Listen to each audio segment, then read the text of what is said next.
नमस्कार बच्चों, आज की इस वीडियो में हम कक्षा 5 की रिमझिम पुस्तक से अध्याय 12 गुरु और चेला नामक कविता का भाग 2 पढ़ेंगे। तो आइए शुरू करते हैं। बच्चों, गुरु चेले से मूर्ख राजा की अंधेर नगरी को छोड़कर वापस जाने के लिए कहते हैं, किंतु चेला नहीं मानता। अंत में गुरु अकेले ही वापस चले जाते हैं और चेला वहीं रह जाता है। तो आइए देखते हैं आगे क्या हुआ।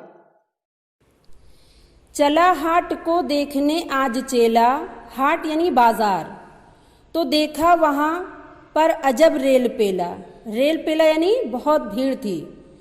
टके सेर हल्दी, टके सेर जीरा, टके सेर ककड़ी, टके सेर खीरा। टके सेर मिलती थी रबड़ी मलाई, बहुत रोज उसने मलाई उड़ाई। सुनो और आगे का फिर हाल ताज़ा, थी अंधेर नगरी, था अनबूझ राजा। बच्चों, एक दिन चेला वहाँ का बाजार देखने गया तो वहाँ ये देखकर दंग रह गया कि वहाँ सभी वस्तुएं टके सेर बिक रही थीं, चाहे वो हल्दी हो, जीरा हो, ककड़ी हो या फिर खीरा हो। उस मूर्ख राजा की अंधेर नगरी में सब कुछ टके सेर ही मिलता था। चेले ने खूब रबड़ी मलाई खाई।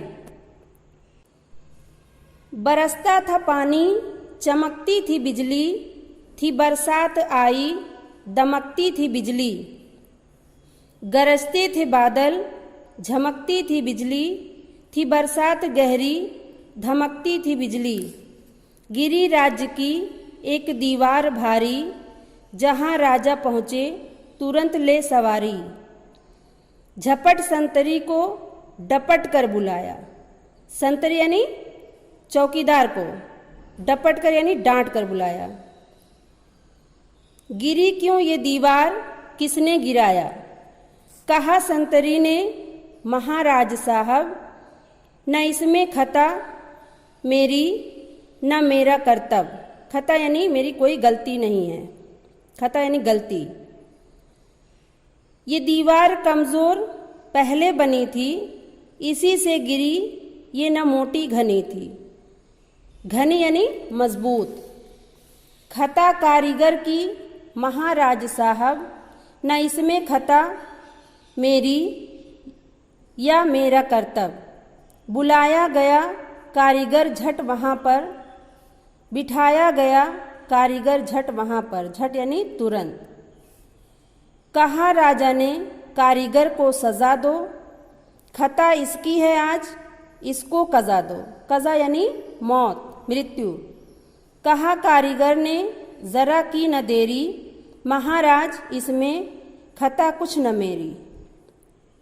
बच्चों, कवि मूर्ख राजा की अंधेर नगरी का आगे ताज़ा हाल सुना रहे हैं।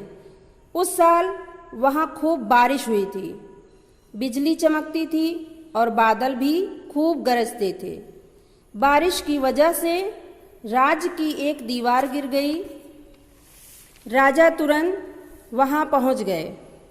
उन्होंने संतरी को बुलाया और उससे दीवार गिरने का कारण पूछा।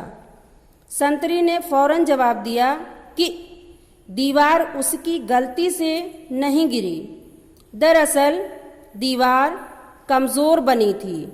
ये मोटी और घनी भी नहीं थी, यानी मजबूत भी नहीं थी।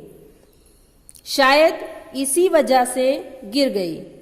कारीगर को फौरन बुलाया गया।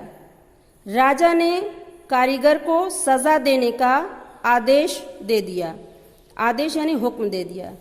कारीगर तुरंत बोल पड़ा, महाराज इसमें मेरी कोई गलती नहीं है, मुझे क्षमा करें। तो बच्चों, आज के लिए बस इतना ही।